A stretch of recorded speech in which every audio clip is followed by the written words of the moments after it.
هادو هما الاقتراحات اللي غادي يحماقوا عليها ولادك وعائلتك وكذلك حتى ضيافك. مرحبا بكم في تدابير وحيل منزلية اللي غتكون اليوم ان شاء الله من الكوزينة، اللي غتكون اقتراحات ديال الكوتي وكذلك حتى استقبال الضيوف.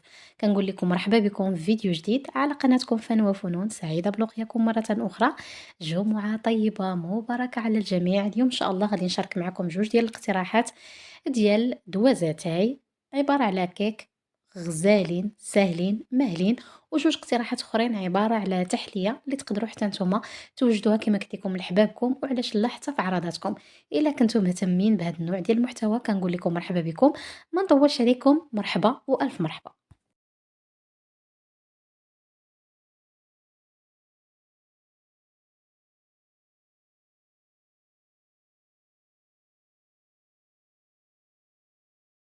ومرحبا بك لاله في الاقتراح الاول اللي غادي يحماقوا عليه الكبار والصغار، اللي هو كيك ديال التفاح بالمذاق ديال القرفه والمكسرات. كناخذوا هنا واحد ثلاثه ديال التفاحات صغار ولا جوج كبار، كنقطعوهم لقطع صغيره. كنضيفوا شويه ديال القرفه قياس واحد المعلقه صغيره، شويه ديال السكر قياس معلقه كبيره، وشويه ديال الحامض باش ما يكحلش لينا التفاح. وبالنسبه للمقادير ديال الكيك كناخذوا ثلاثه ديال البيضات، كاس ديال السكر. كنخدموا هاد المكونات بجوج بهم قياس واحد 3 حتى ل4 ديال الدقايق حتى كيتضاعف لينا الحجم.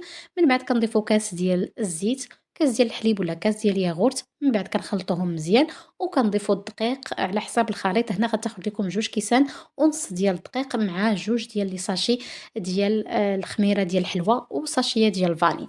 من بعد ما حصلنا على هاد النتيجة كنكونوا وجدنا أكيد المول اللي غادي ندخلو للفران. من بعد ما حطينا العجين كنبقاو نوزعوا القطع ديال التفاح ديالنا اللي قلت لكم ملبسينه بشويه ديال السكر وشويه ديال القرفه. المهم الكيك ديالكم حاولوا ما امكن كامله انكم تلبسوها بهذه القطع. بالنسبه للاخوات اللي بغاو انهم يحكوا التفاح كيبقى لكم الاختيار. وهنا كنضيفوا شويه ديال نوع ديال المكسرات، اي نوع عندكم، اللوز الكركاع. كيف ممكن كذلك ديروا حتى الكاوكاو وشويه ديال الزبيب اللي كنكونوا فزقناه بشويه ديال الماء ولا غسلناه بشويه ديال الماء. ومن بعد كندخلوا الكيك ديالنا على درجة حرارة 180 لمدة ديال 55 حتى لساعة حتى كطيب وكتوجد لينا. ومن بعد نتلاقاو باش نكملوا الطريقة ديال التزيين.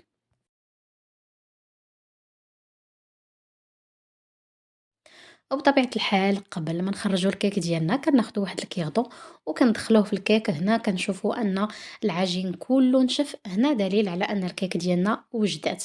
كنخليوها هكاك واحد 5 دقائق في الفران. اكيد الفران كيكون على 180، الدرجه ديالو كتكون معتدله. كنخليوها حتى كتبرد وكندوزو باش نزينوه بثلاثه المعالق ديال سكر بودره مع معلقه ديال الحليب. حاولوا ما امكن انكم غير معلقه اللي غديروا راه داك السكر دغيا كيدوب.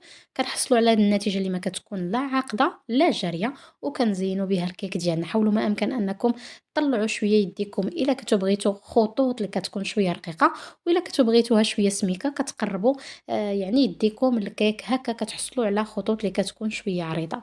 هذه الطريقه ديال التزيين اكيد اختياريه، نتوما بطبيعه الحال الا عندكم اقتراح اخر في التزيين سواء كان شكلاط ولا كذلك الناباج كيبقى لكم الاختيار تماما. من بعد ما كنزينوها كنخليو داك السائل ديال السكر كلاصي وشويه ديال الحليب حتى كينشف. ومن بعد كنزولو المول ديالنا وهكا كتكون النتيجه ما شاء الله. هاد الكيك كتجي رائعه مع كويس ديال اتاي ولا كويس ديال القهوه ولا كاس ديال العصير ديال دارك ولحبابك وعلاش لا حتى لضيافك. كتجي روعه وهشيشه. نتمنى ان شاء الله تجربوها. التفاح وقيتو هذا والثمن ديالو جدا مناسب، علاش لا ما تستغليش بحال هاد النوع ديال الاقتراحات. وبصحتكم وراحتكم.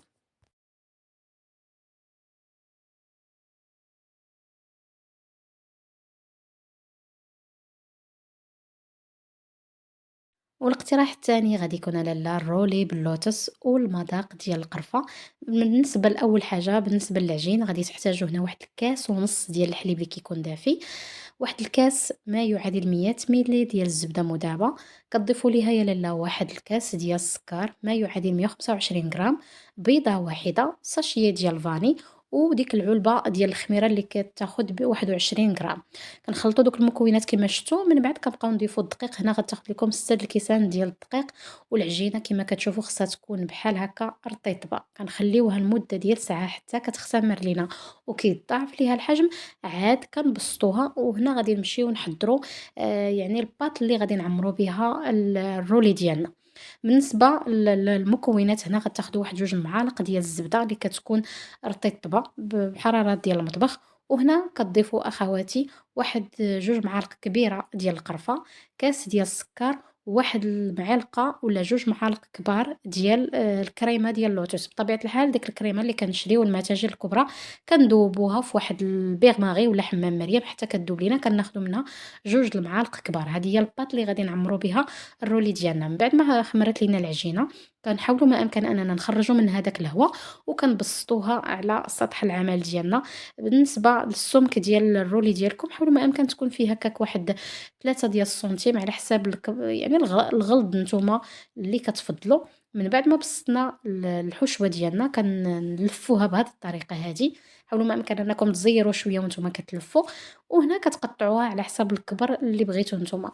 بغيتو تقطعوه بالموس كيبقى لكم الاختيار، كيف ممكن كذلك تقطعوه بالخيط باش هكا تسهلوا عليكم المأمورية، خصوصا إلا ما كانش عندكم شي موس ماضي.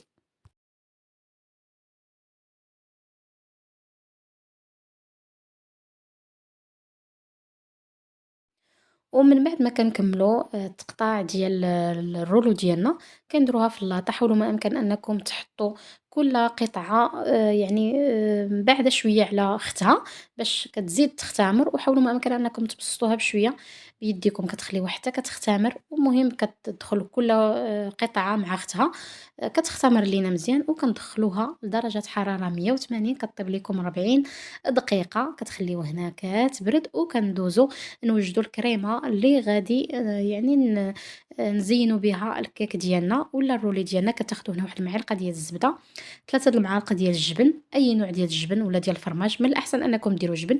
2 معالق كبيرة ديال الكريمة ديال اللوتوس، وعندكم هنا ساشية ديال الفاني. وبالنسبة للتزيين غادي نحتاجو البسكوي ديال اللوتوس. ما بغيتوش نتوما هاد الطريقة ديال التزيين، ممكن أنكم تزينوها بالكونفيتور، كيف ممكن كذلك ديروا شوية ديال الناباج على حساب كل وحدة وشنو كتفضل. وهنا كنزينوها بشوية ديال اللوتوس من بعد ما ذوبناه في حمام يعني مريم. كنخليو هاد الكريمة هادي حتى كتنشف لينا مزيان على الرولي ديالنا. عاد من بعد يمكن لينا نقدموها للأحباب والأصدقاء والعائلة والضياف كما قلت لكم في بداية الفيديو.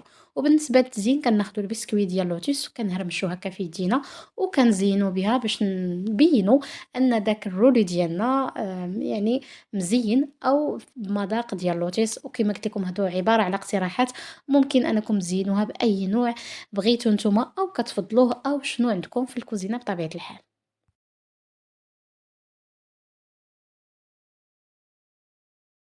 ومن بعد ما كنحسّوا بأن الكريمة أو الكريمة اللي زيّنا بها الرولي ديالنا يعني شدّات شوية راسها، هذه هي النتيجة النهائية. كتجي زوينة بزاف بمذاق ديال القرفة، خصوصًا الناس اللي كيحبّوا المذاق ديال القرفة باقتراحات جديدة. نتمنى إن شاء الله هاد الاقتراح التاني حتى هو يروقكم وتجرّبوه علاشَ لا وبالصحة والراحة. والتحلية الثالثة ولا الاقتراح الثالث غادي تكون عبارة على تحلية بالمذاق ديال الحامض. الطريقة الأولى بعدا نخدمو المول ديالنا، غادي نلفو عليه شوية ديال ورق الألمنيوم باش منين نديرو الطبقة الثانية ديال الجبن كتشد لينا مزيان وما كتسيحش لينا. كنلبسو المول ديالنا بالورق ديال الزبدة. بالنسبة للطبقة الأولى غادي نخدموها بالبسكوي اللي غادي نديرو فيها 400 غرام. من بعد ما كنطحنوها على شكل دقيق كنضيفو لها واحد الكاس ديال الزبدة حتى كتتمزج لينا مزيان. بالنسبة لكاس ديال الزبدة ما يعادل 125 يعني ملي. كنخلطوا هاد المكونات وكنخدموهم كطبقة أساسية بالكاس حتى كتشد لينا. كندخلوها للثلاجة باش تزيد تشد مزيان ديك الزبدة. وكندوزو للطبقة الثانية ديال الكريمة اللي كتكون مهمة جدا في الخدمة ديالها. هنا غادي ناخدو واحد البواطة ديال الكريمة السائلة، بغيتوها بالسكر ولا بدون سكر. الا خديتوها بدون سكر عفوا، كيمكن لكم أنكم تضيفوا شوية ديال السكر على حساب الحلاوة ديالكم. وكنضيفوا يا الجبن يا بيرلي، كيبقى لكم الاختيار تماما. من بعد ما خفقنا الكريمة وطلعناها مزيان، كما قلت لكم كتضيفوا شوية ديال السكر إلا خديتوها مسوسة، ومن بعد كتبقاو تضيفوا الجبن ولا البيرلي أو الفرماج اللي اختاريتو. من بعد ما يعني خلطنا هاد المكونات مع بعضياتهم كنبقاو نضيفوا 3 ديال البيضات وحدة بوحدة حتى كنكملوا ليهم بطبيعة الحال مع التحريك. من بعد ما خرجنا يعني المول ديالنا من الثلاجة كنديروا الطبقة الثانية، وهنا كندخلوا يعني التشيز كيك ديالنا حتى كنكونوا بطبيعة الحال مسخنين الفران على درجة حرارة 175، كنخليوها توجد لينا تقريبا واحد 55 دقيقة.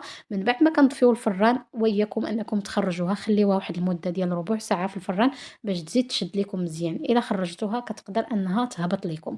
من بعد ما خرجنا التشيز كيك ديالنا وبرد لينا واحد شويه، غادي ندوزو للطبقه الثانيه اللي غادي نديرو فيها واحد 3 د الكيسان ديال الماء، 4 د المعالق ديال السكر، نص كاس ديال الحامض، و3 د المعالق ديال النشا، وشويه ديال الحليب بودره. من بعد ما كنخلطوا هاد المكونات وكنحسوا بها عقادات، وباش نديروا واحد شويه ديال اللون كنضيفوا شويه ديال الخرقوم. من بعد ما برد لينا التشيز كيك ديالنا كنضيفوا ليه الطبقة الثالثة، كنخليوها واحد الليلة كاملة في الثلاجة حتى كتشد لينا مزيان هاد الطبقات كاملة مع بعضياتها. ومن بعد كنقطعوها على حساب اختيارنا، على حساب يعني التقطاع ديال الكيك ديالنا، سواء كنتو درتو في المول هكا طويل ولا دائري، على حساب كل سيدة وشنو كتفضل. وبطبيعة الحال التزيين هنا غادي نشارك معكم يعني قطع هكا ديال الحامض مع شوية ديال النعناع، كتجي شكلا ومذاقا ما شاء الله. اقتراح ساهل تقدروا أنكم ديروه في العراضات ديالكم، وعلاش لا حتى لوليداتكم، وبالصحة والراحة. والاقتراح التالي ولا الأخير ديال التحليات غادي يكون بمذاق ديال الكنافة والمكسرات والكريمة، كيجي هكا فردي كيف ممكن أنكم ديروه عائلي. خدينا هنا شوية ديال الزبدة كنحمصوا فيها الكنافة ديالنا، ومن بعد كنضيفوا لها شوية ديال السكر وشوية ديال المكسرات، بطبيعة الحال الكمية كتبقى على حساب الاختيار ديالكم. وبالنسبة للكريمة خدينا هنا واحد لتر ديال الحليب، شوية ديال النشا، 3 د المعالق ديال النشا، وشوية ديال الحليب بودرة، وكنضيفوا السكر والفاني على حساب الاختيار بطبيعة الحال. كنخليو الكريمة ديالنا كتبرد واحد شوية، ومن بعد ما غنبغيو نجيو أننا نقدموها كنخدموها بواحد شوية ديال الكريمة السائلة ولا الكريمة السائلة يعني عفوا الكريمة بودرة مع شوية ديال الحليب، كنخدموها مزيان حتى كنحصلوا على واحد الباط اللي كتكون رطيبة. ومن بعد كناخدو كمية ديال الكنافة كنضيفوا عليها شوية ديال الكريمة، وكنزيدو طبقة أخرى ولا طبقة أخيرة ديال الكنافة مع شوية ديال المكسرات. وهكا كتكونوا درتو تحلية كما قلت لكم، ممكن أنكم تقدموها لضيافكم هكا فردية، ولا ممكن أنكم ديروها عائلية، ومن الأحسن أنها تجي هكا فردية كل واحد كياخد كويس ديالو. هاد اقتراحات اللي ممكن أنكم تحتفظوها لشهر رمضان الكريم، لا يدخلوا علينا وعليكم بالربح والبركة. هنا كنكون وصلنا لنهاية ديال الفيديو، كنقول لكم شكرا لكم بزاف حيت بقيتوا معايا حتى الاخر. دمتم في رعاية الله وجمعة مباركة مرة أخرى.